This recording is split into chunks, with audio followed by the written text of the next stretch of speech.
Okay, everyone, well, welcome. We're very lucky today to be joined by the 2018 champion, Georgia Hall. Thank you so much for joining us, Georgia. It's been quite an exciting day here at the AIG Women's Open with a big announcement that the prize fund for this year is increasing to $5.8 million, followed by $6.8 million next year.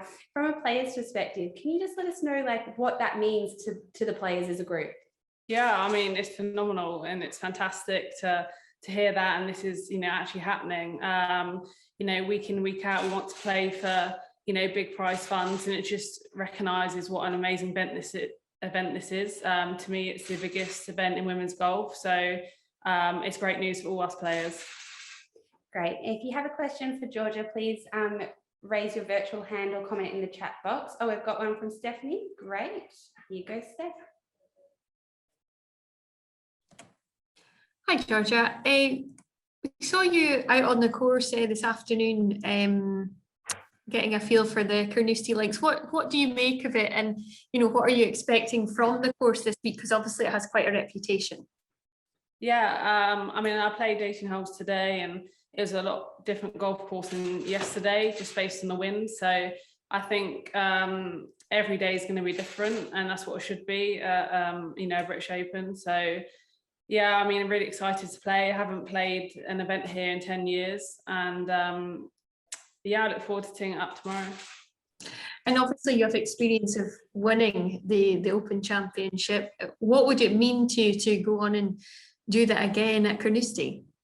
Yeah, I mean, it's, incredibly special to me, winning 3 years ago. And this time, I mean, to win it again would be incredible. And it's still, my favourite event of the year. And I mean, I don't want to think about that. I'm thinking about tomorrow first, but obviously to be crowned champion again would be amazing, and that's definitely one of my goals. There's such a strong contingent, yourself and Charlie from England, flying the flag for England as well. You expecting a successful week for you? Yeah, I mean, I'm playing well coming into this week. I've had a run of a lot of golf, but also good results, and obviously there's a lot of players, especially from Britain and England, playing well and playing in this event, so hopefully we'll have the home crowd behind us. Thank you. And our next question is from Ben Ransom, please. Thank you. Hi, Georgia. Just going back to 2018, do you remember or if at all, do you know if the win changed you in any way, either as a player in terms of your preparation or on the course?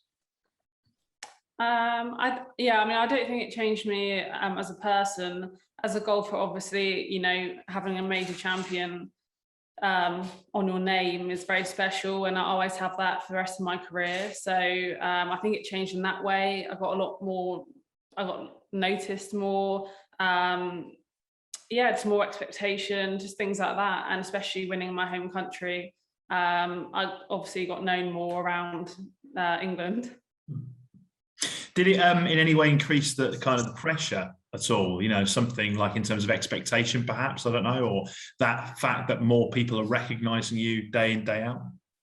Yeah, I mean, I don't like to put too much pressure on myself, but I think it definitely increased expectations from other people. But of course, when you win a major, then especially it's my rookie year, then more people would take a look at how I'm doing. But I love the pressure that comes with winning, and after that I felt very comfortable. I was just going out there playing golf. And just picking up on what you said right at the top in terms of being asked about the prize fund and the increased prize fund with the Women's Open. In terms of closing the gap to the men, do you think that the women's tour is closing that gap slowly? Yeah, definitely is.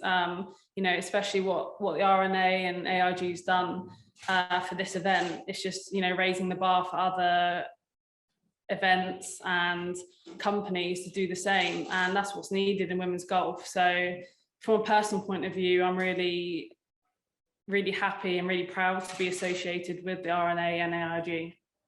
And just finally, how do we continue to close that gap? Can you ever see a situation maybe in your playing career when the gap is so close that the men's and the women's tours sit side by side? I really hope so. I mean, that would be incredible if that happened. but you know, it all has to go in steps, and this is a great step forward to making that happen. All right. Do we have any final questions for Georgia? No. Well, maybe just one quick one, last one from me. Georgia, I know that you're really passionate about growing the game, and you spend a lot of time as the R&A Women and Girls Golf Ambassador. On Monday, you caught up with a whole heap of very excited children who won a golden ticket to the AIG Women's Open. Yeah. Can you just comment a little bit about Monday's experience and why junior golf is so important to you? Yeah, I mean, it's so important to, of course, growing the game and get more youngsters into golf in general. I think that's incredibly important for the game. It's really inspiring to me seeing so many youngsters turn up, and for me to give them some tips, hopefully they can go home with and start practicing with them. But it's just so nice to try and be a role model for them and help inspire them. That's great. Thank you. And I think Neil McLemmon has a question for you as well here. Last ones. Yeah, hi Georgia. Just a quick one to finish on just on Nelly Corder. What your take on her achievements over the last few months, and how good is it to have a sort of a big star, if you like, she should potentially maybe become a dominant force in the game. Do you think that's a good thing for the game to help promote it? Yeah, 100%. I mean, the achievement she's done this year is extraordinary, and you know, she's quite a good friend of mine, and it's been really great to see her do so well, especially when gold medal a couple of weeks ago was really inspiring. And I think she's such a good role model also for youngsters out there. Very athletic and just a really down-to-earth, nice person. So yeah, I think she's doing great. How long have you been mates then? I would say 3 years, kind of since I've been on tour. We've shared together a few times, obviously before COVID, so I got to know her pretty well. Good, thank you. Good luck this week. Well, on that note, Georgia, I'd like to say a very big thank you for being so generous with your time. We wish you best of luck this week at the AIG Women's Open. Thank you.